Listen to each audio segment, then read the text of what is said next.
So just another little update, guys. The post has just been and got my new Codling Moth Trap. This is the pheromone lure inside this sealed foil sachet. I'm not ready to hang it yet, so maybe Friday, something when the rain stopped. Anyway, I've assembled it. This is it here.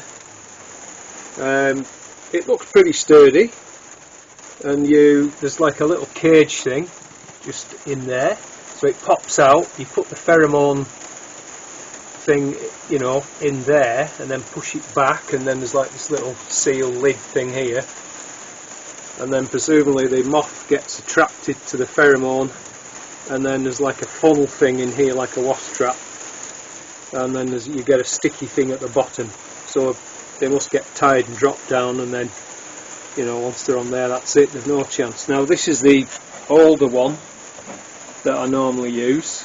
You can see it's same sort of idea. You put a sticky trap down in the bottom. It's like the full length nearly of this tent, and then the little pheromone thing sits in the middle, and then the same idea, you hang that about 4 to 5 feet in your orchard amongst your fruit trees, and then the moth flies in and then lands on the sticky trap and its curtains. Now, this one seems a bit more durable. What was disappointing is they only put one of these in. Now the advert says protection for up to 12 weeks, but on the instructions it says replace the pheromone thing every 6 to 8 weeks, so I'm not quite sure how they've calculated 12 weeks protection on that basis.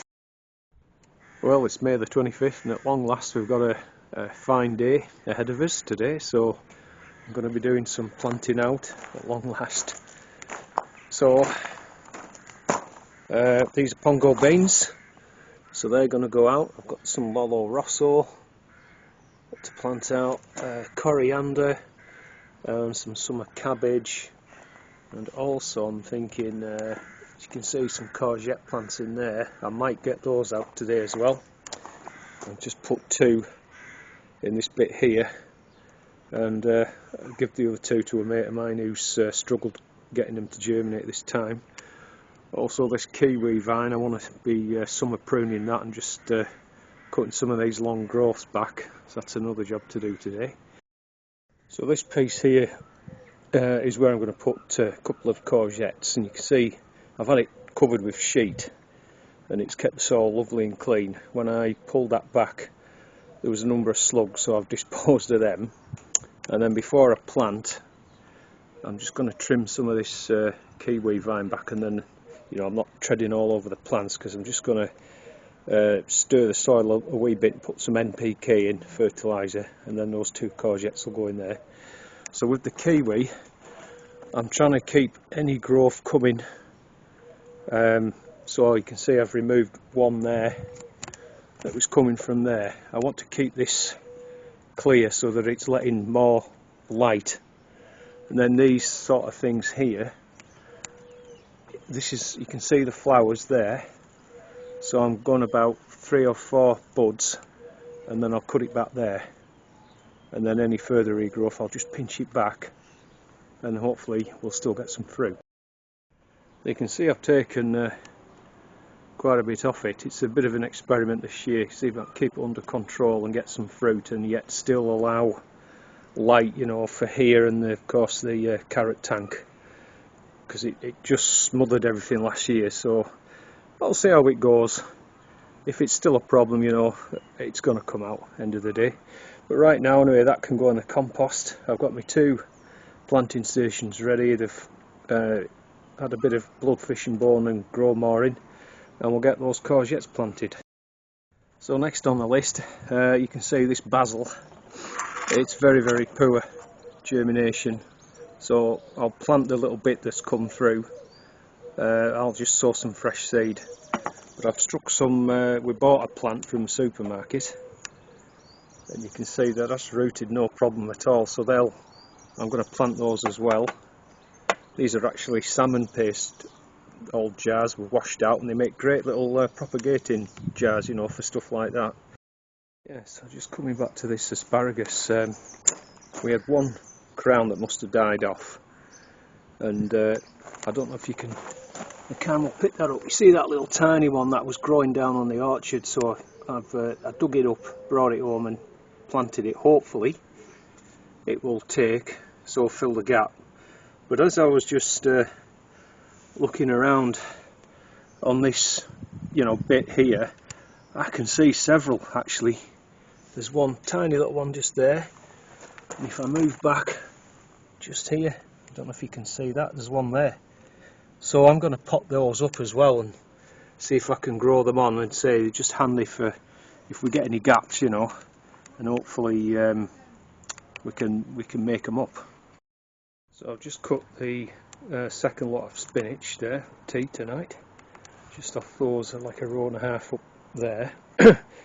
I'll have to keep an eye on this bed very, very closely, because I've taken that this was on here, so I've covered my cabbage with the enviromesh. But the sparrows I'm going to have to watch, because they're causing a lot of damage. This row of peas, they're just never away from them.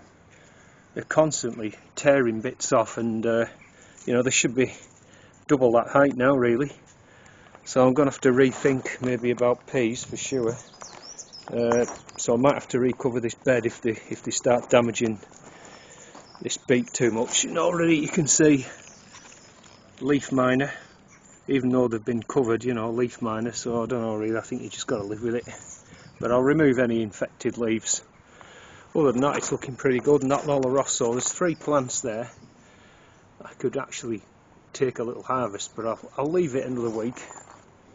And then I've got 3 rows of Lola Rosso here, so that should be more than enough. And then you can see these radishes starting to make up a bit now. So I've got some more of those to go out, so they'll go in here. I've got onions, Paris silver skin and spring onions to go out. I've got turnips to go out. I've got some more French beans that'll go in this bed here, and I'll probably will do another row of peas. I've got some kale that'll probably go in that bed. Not sure what to make up in that one yet, but it's getting together now, and I've got some catmint there to pot up, so still plenty to go on with. So plenty still in the frames. Cheeky curry, 5 there. Kale, that's planting out up here. You can just see some peas coming through there. Multi-sown radish, multi-sown beets, Ferrari dwarf beans, Paris silver skin onions, multi-sown turnip. I've just sown basil and coriander there. And then in this one, those 2 courgettes will be going down to a friend of mine. These are the peppers actually, so I think I might just try and see how they're growing in this frame. The rest of these cheeky curry squash, and then I've just sown some little gem lettuce, Savoy cabbage, January King 3, and some spring onions, so plenty to keep going. To update you on this codling moth thing, I mentioned that they'd only put one lure in, but they were claiming 12 weeks protection.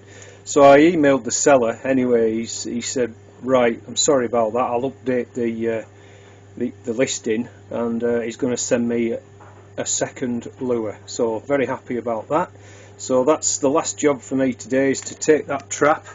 I'll take this down to the orchard and I'll get it hung up, and I'll just show you how the potatoes are doing. Alright, catch you in a bit. Alright guys, down on the orchard, so I've got the pheromone lure. It comes in a sealed foil sachet, and it's that little white thing in there. So it goes in this cage which has like a little grommet on it, and then you pop that in the top there, and it should click down like that. And then we're just going to hang it in the tree about 4.5, 5 foot, something like that. I'll come back to you. Alright guys, so they're, I don't know, about 4.5 foot I suppose. So we'll see, I'll keep you posted on that one. There's like a sticky trap at the bottom, so when the nights get to about 15 degrees C, and these moths come out, and hopefully they'll this pheromone will attract them and they'll get into the trap, and then they can't breed with the female, so it interrupts the breeding cycle. So those are Rocket, Nicola, second early, Rocket's first early.